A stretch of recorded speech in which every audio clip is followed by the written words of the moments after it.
E aí, pessoal, sejam bem-vindos a mais uma aula de ciências. Eu sou o professor Robert e na aula passada a gente falou bastante sobre as teorias evolucionistas e eu falei para vocês que a evolução é um fato.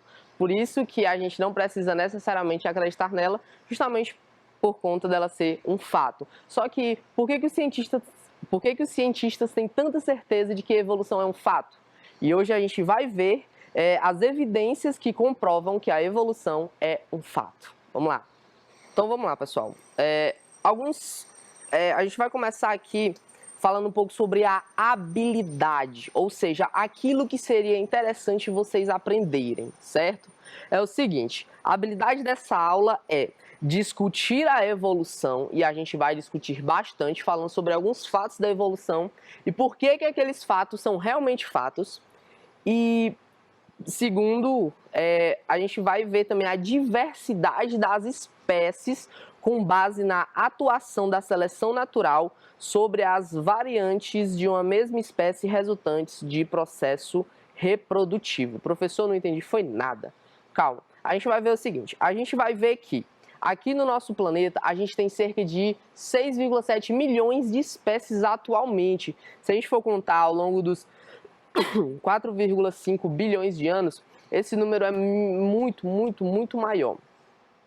Então a gente vai ver que a diversidade das espécies é muito grande, mas por quê? Primeiro de tudo, no nosso planeta existem diversos biomas, tá? Existem algumas partes do nosso planeta que é um pouco mais fria, outras partes que é um pouco mais quente, outras partes que são mais secas, outras partes que são mais úmidas. E isso interfere diretamente na fauna e na flora daquele local, tá certo? A gente vai ver também que essas espécies são resultantes de um processo reprodutivo, porque é na reprodução que você tem uma variabilidade genética, tá bom? Mais especificamente na reprodução sexuada, que é aquela reprodução onde você tem troca de gametas, certo? Então, vamos lá.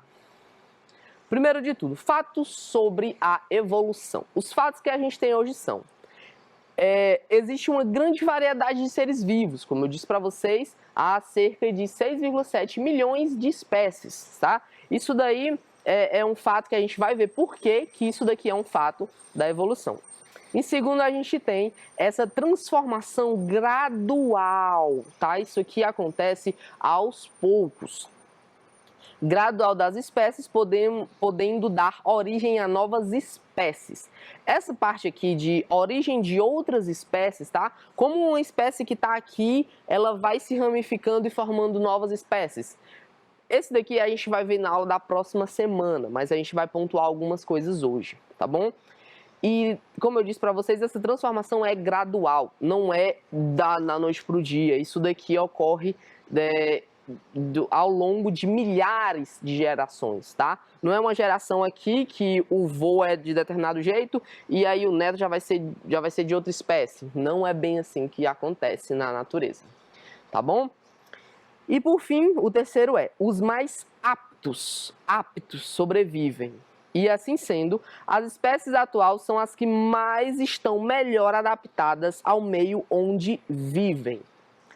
Observação, não é todo indivíduo que se adapta, não é o indivíduo que se adapta, tá bom? Não é somente um indivíduo, e sim a espécie como um todo. Agora, existem características que fazem com que esse indivíduo se adapte melhor a determinado ambiente. E isso vai fazer com que ele se reproduza mais, formando mais descendentes, né? Com aquela característica, fazendo então com que a espécie como um todo se torne apta a determinado ambiente. Certo? Vocês lembram do que eu falei para vocês? Que aqui no nosso planeta existem diversos biomas? Pois bem, preste atenção nisso daqui, ó. As espécies atuais são as que estão melhor adaptadas ao meio onde vivem, tá? Então, é muito comum você ver espécies que tem, por exemplo, na floresta amazônica, mas você muito provavelmente não vai encontrar uma espécie na floresta amazônica e também nos polos árticos, tá?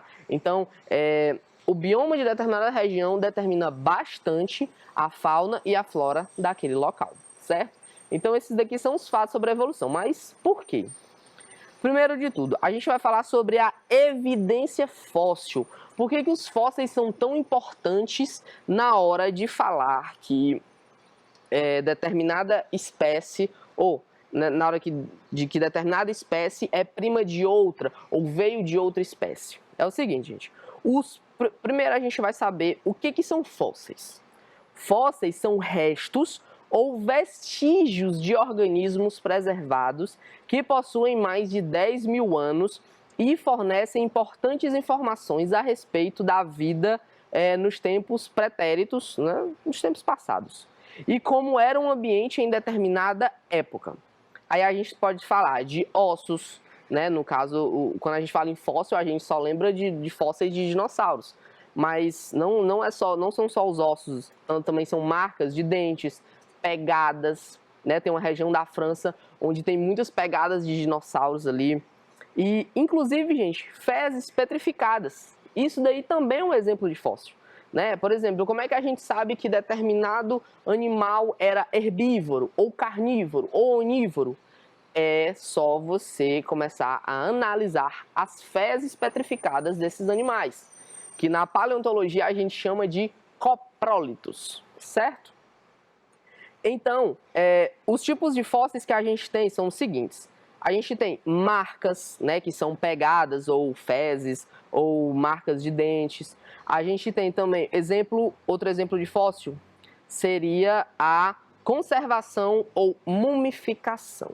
Aqui, gente, você tem um animalzinho que ele está dentro dessa pedra amarela, que na verdade isso aqui é âmbar, tá? Existe uma região no nosso planeta, é uma região ali que fica no país de Mianmar. É uma província ao norte de Mianmar, que fica mais ou menos entre a Índia e a China. Ali, gente, você tem muitas minas de âmbar, tá? Ali você tem diversos animais que datam de 400 milhões de anos, 100 milhões de anos, 50 milhões de anos, 500 milhões de anos. Então, é muito importante, por quê? Porque nesse tipo, gente, de fossilização, você pode ser preservada a forma do animal, tá? Inclusive, quem assistiu aí Jurassic Park viu que conseguiram coletar o DNA de um bichinho, né, de um bichinho desse daqui, o DNA de um dinossauro, a partir desse bichinho, de um bichinho parecido com esse, né, que sugou o sangue do dinossauro e aí ele ficou preso nesse âmbar, né, esse aqui é um material que vem das árvores, e aí a partir do momento que eles têm o sangue do dinossauro, eles conseguiram clonar ele, tá? E o que não é uma boa ideia, né, a gente viu aí ao longo dos filmes. Certo? Então esse daqui é um exemplo de fossilização. Outro exemplo de fossilização que a gente tem é esse daqui, onde você tem que um animal morre, os decompositores fazem a decomposição da matéria orgânica e aí fica somente os ossos, tá? Aí passa milhares, milhões de anos e aí aquele fóssil vai sendo soterrado, tá certo?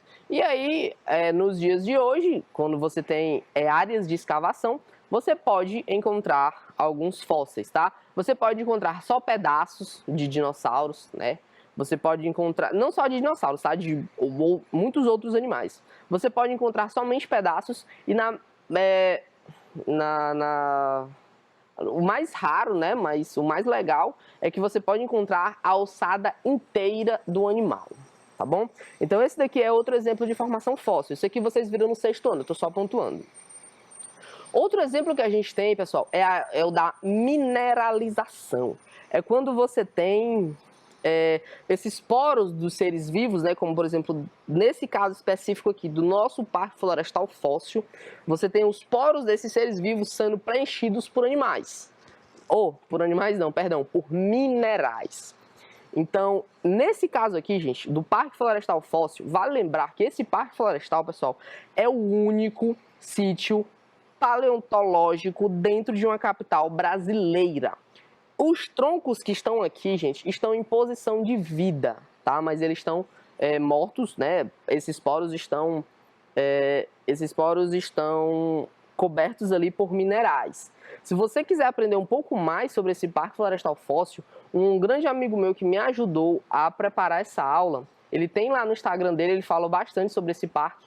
O arroba dele é paleontólogo amador, tá bom? Então, se você quiser saber muito mais sobre fósseis, eu indico bastante esse Instagram, tá? Então, a gente tem outras diversas formas de fósseis, tá? Mas isso daqui não é o intuito da aula. Só estou querendo mostrar para vocês que, se a gente sabe a história do planeta, é porque a gente tem os fósseis hoje.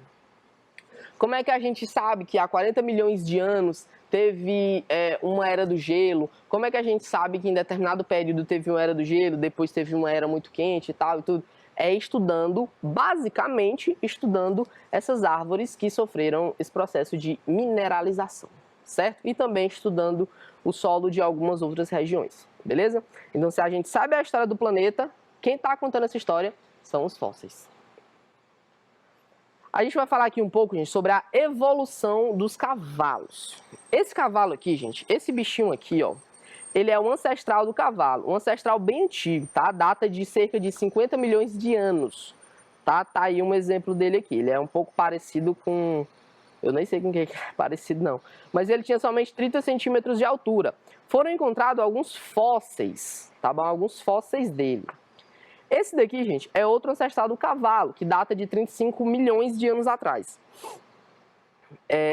Então, você pode perceber aqui que aqui você tem outro fóssil com 10 milhões de anos, aqui você tem 5 milhões de anos e aqui você tem o cavalo atualmente. Então, como é que você sabe que esse animalzinho aqui é parente desse daqui? E que é parente desse, que é parente desse, que é parente desse, que é parente desse? Principalmente pela análise de DNA e também a análise morfológica desse animal. A partir daí você pode identificar que esse animalzinho aqui é o Rhypus, é o parente direto do cavalo, tá bom? Então é dessa forma aí que você sabe que determinado animal que a gente tem hoje é parente de outro animal do passado, certo? Essa daqui, gente, é a evolução do ser humano. Principalmente, primeiro de tudo que a gente já vai começar a falar. Essa lista não está completa, tá? Isso é bem comum a gente ver essa lista aqui em alguns livros, só que essa lista não está completa. Aqui só tem alguns animais, só que o gênero Homo é um gênero enorme, gente, enorme. A gente está falando aqui de 4 milhões de anos de determinado gênero, então inúmeros antepassados tiveram até chegar ao Homo sapiens sapiens, que é o chamado homem moderno. Outro detalhe que vale a pena ser comentado é que estes animais, essas espécies aqui, elas já conviveram juntas em um determinado período. Inclusive, o Homo erectus e o Homo sapiens de Neandertales, eles passaram cerca de... aliás, na verdade, deixa só eu confirmar aqui, para não falar bobagem. E pronto, é isso daqui. Na verdade, foram o Homo sapiens de Neandertales e o Homo sapiens sapiens, eles conviveram juntos em algumas regiões do nosso planeta durante o mesmo período. E, inclusive, eles ficaram em guerra por cerca de 100 mil anos. Por quê? Por conta de áreas de caça, tá? Vale lembrar que hoje, se a gente quiser comer alguma coisa, a gente pode ir ao supermercado, a gente pode pedir pelo celular. Só que antigamente não era bem assim, a gente tinha que ir procurar na natureza. E tinham grandes áreas de caça no nosso planeta. E aí o Homo sapiens de Neandertales e o Homo sapiens sapiens, eles brigavam, passaram milhares de anos em guerra por conta dessas áreas de caça, certo? Vale lembrar outro detalhe. Dessa forma aqui, gente, dá a impressão de que o Homo sapiens de Neandertales, ele é ancestral do Homo sapiens sapiens. Mas, na verdade, gente, ambos, tanto o Neandertales como o Sapiens, eles são descendentes do Homo erectus, que sofreu, tá aqui, né? Aí ele sofreu uma ramificação. Para cá foi o Homo sapiens sapiens e para cá foi o Homo sapiens de Neandertales, certo? Então é mais ou menos dessa forma aqui que você se origina uma nova espécie. Outra evidência que a gente tem, pessoal, são as evidências anatômicas e fisiológicas, como eu falei para vocês lá no exemplo do cavalo. Algumas espécies, elas apresentam características anatômicas que muito se assemelham com aquelas presentes em indivíduos de outras espécies. É como eu falei para vocês, gente, na aula passada, que eu até falei do... Eita, eu esqueci o nome, deixa eu ver aqui nas minhas anotações.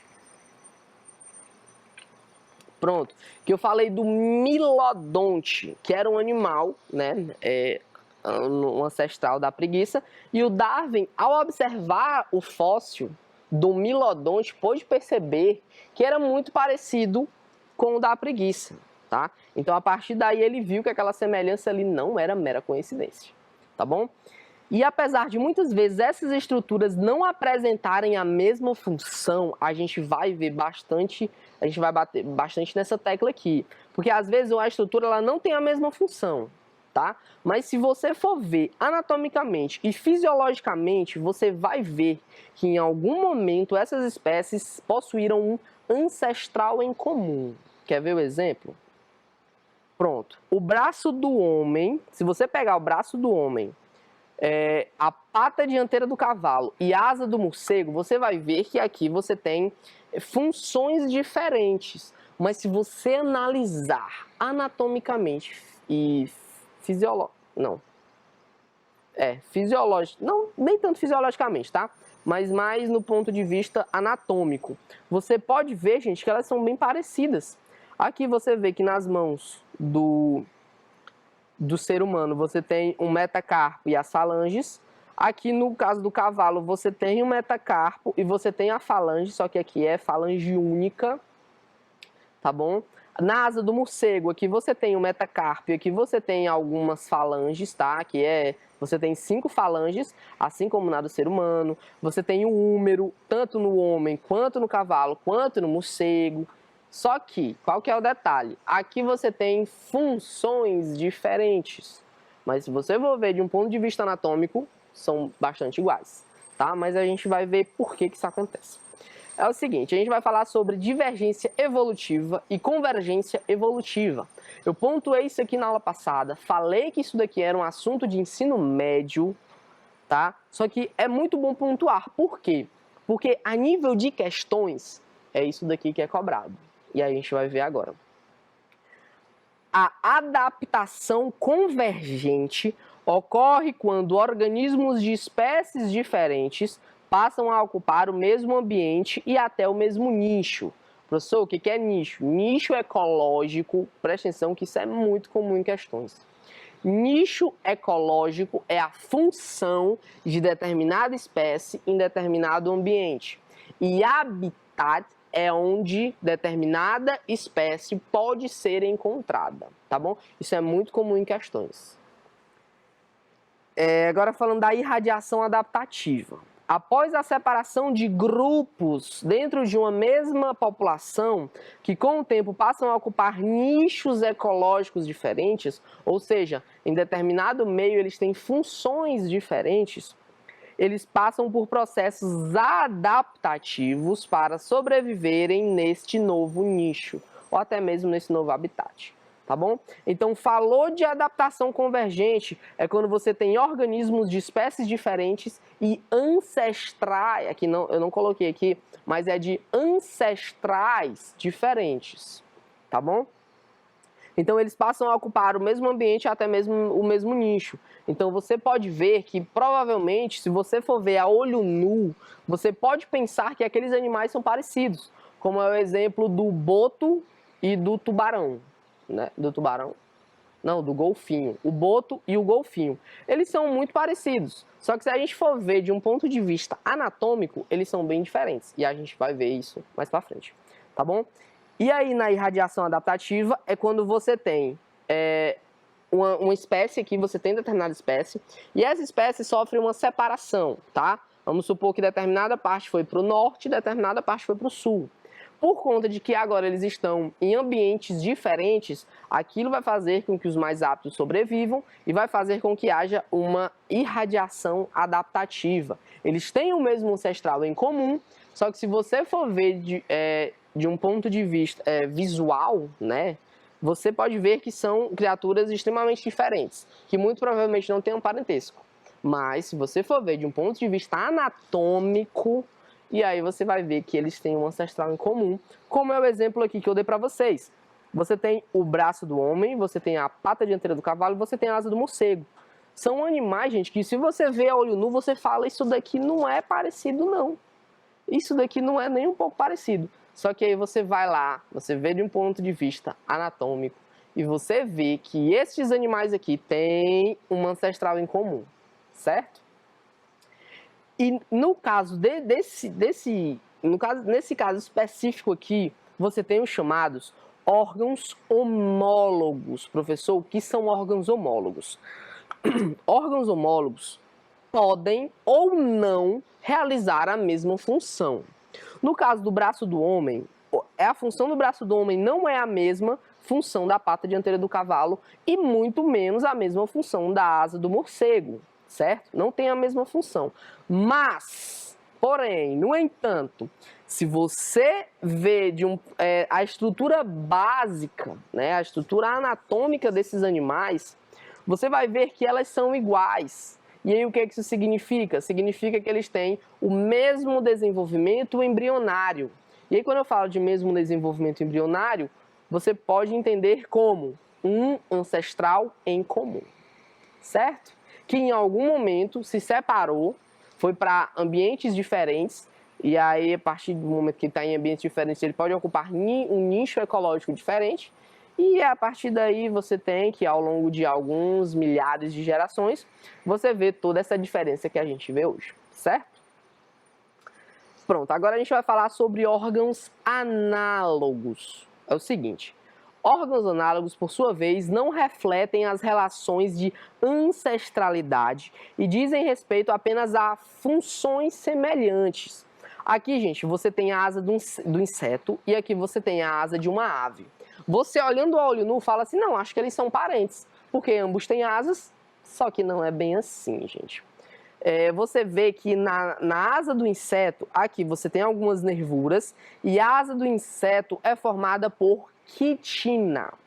Enquanto na asa da ave você tem ossos e esses ossos são recobertos por penas. Então, eles têm a mesma função. Só que se você for olhar de um ponto de vista fisiológico e anatômico, não tem absolutamente nada a ver. E o que é que isso significa, professor? Significa que esse inseto e essa ave, não têm um ancestral em comum, certo? Pelo menos não em 2 bilhões de anos, certo? Porque todo mundo, vale lembrar, gente, que todos os animais que a gente tem hoje vieram de um mesmo ser, tá bom? E aqui você tem outro exemplo. Irradiação, quando a gente fala de radiação adaptativa, ligue logo a órgãos homólogos. Falou de radiação adaptativa, é a mesma, você tem que lembrar dos órgãos homólogos, tá? Órgãos que não têm obrigatoriamente a mesma função, mas têm uma mesma origem embrionária, mais especificamente um ancestral em comum, certo? Aqui você tem a pata do cavalo, a mão do homem e aqui você tem a asa de um pássaro e acho que aqui deve ser a asa de outro pássaro, certo? E agora, falando sobre convergência adaptativa, já lembra logo de órgãos análogos, tá bom? São os órgãos que têm a mesma função, como é o exemplo do golfinho, do ictiosauro e do tubarão. Na verdade, eu até errei quando eu dei o exemplo do boto e do golfinho, tá? Era esse exemplo aqui que eu queria dar, era golfinho com tubarão. Você tem aqui o golfinho, o ictiosauro, que é um réptil fóssil, e aqui você tem o tubarão. Você, olhando a olho nu, você fala assim, acho que é parecido, acho que eles são primos. Não é bem assim, tá, gente? O golfinho é um mamífero, o ictiosauro é um réptil e o tubarão é um peixe. Então, eles têm um processo embrionário diferente. Isso significa que eles não têm um ancestral em comum, certo? Tranquilo? Beleza. Falou de radiação adaptativa, lembra de órgãos homólogos. Tem a mesma função, aliás, não obrigatoriamente tem a mesma função, mas de um ponto de vista fisiológico ou morfológico, ou anatômico, na verdade, eles são bem parecidos e têm um ancestral em comum. Falou de convergência adaptativa, lembrou de órgãos análogos, que têm a mesma função, mas têm desenvolvimento embrionário diferente. o que leva a acreditar que eles não têm um ancestral em comum, beleza? Você pode...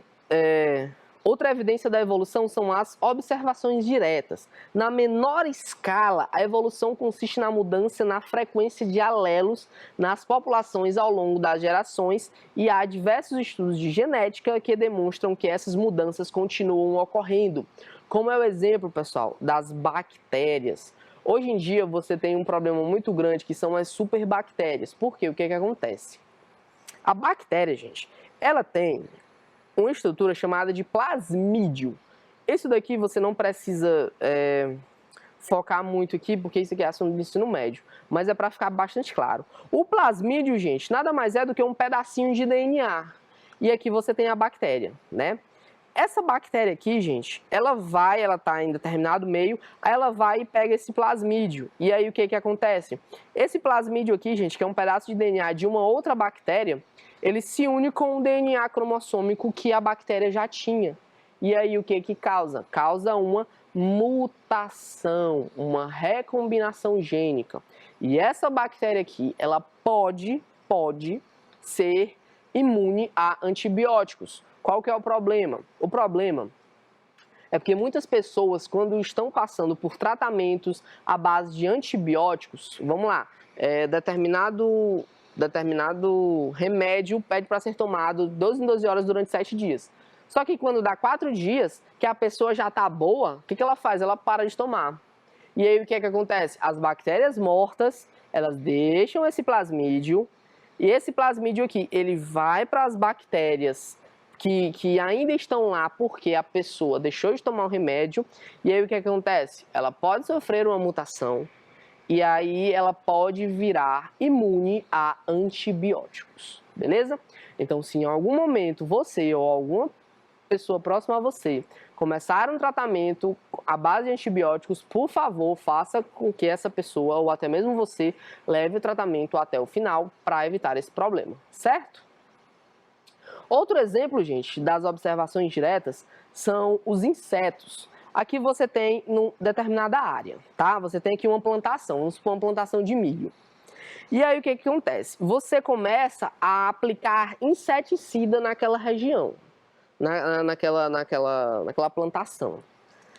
Ao longo de algum tempo, você pode ver que este inseticida aqui, ele matou muita gente, matou muitos insetos, só que alguns insetos sobreviveram, certo? E aí o que acontece com esses insetos? Eles vão se reproduzir.